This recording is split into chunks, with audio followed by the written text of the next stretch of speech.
ঢাকা মহানগর পুলিশের ডিএমপি অতিরিক্ত কমিশনার মোহাম্মদ হারুনুর রশিদ বলেছেন, child and old age care নামে আশ্রয় কেন্দ্রের প্রতিষ্ঠাতা মিল্টন সমাদ্দারের আরও অনেক ভয়াবহ ও লোমহর্ষক ঘটনা আছে। রাজধানী মিন্টো রোডে ডিবি কার্যালয়ে সোমবার 6 মে সাংবাদিকদের সঙ্গে আলাপকালে তিনি তথ্য জানান। হারুনুর রশিদ বলেন, মিল্টনের ভয়াবহ ও লোমহর্ষক ঘটনার বিষয়ে তদন্ত শেষ না হলে বলা ঠিক হবে না। মিল্টন কিছু অসহায় বৃদ্ধ অনাথ মানসিক ভারসাম্যহীন ব্যক্তিকে পুঁজি করে বিভিন্ন মানুষের কাছ থেকে অর্থ নিয়েছেন।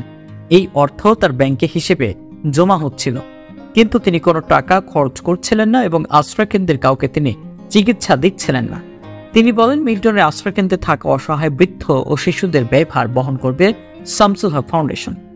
পাশাপাশি তারা একজন চিকিৎসককে সার্বক্ষণিক আশ্রয়কেন্দ্রে রাখার ব্যবস্থা করবে। প্রসঙ্গত, গেল বুধবার প্রতারণা সহ বিভিন্ন অভিযোগে মিল্টন সমাদ্দারকে রাজধানীর মিরপুর থেকে গ্রেপ্তার করে পুলিশ। তার বিরুদ্ধে এখন পর্যন্ত 3টি মামলা হয়েছে। মানব পাচার প্রতিরোধ ও দমন আইনের মামলায় মিল্টন বর্তমানে ডিবির হেফাজতে রিমান্ডে আছেন।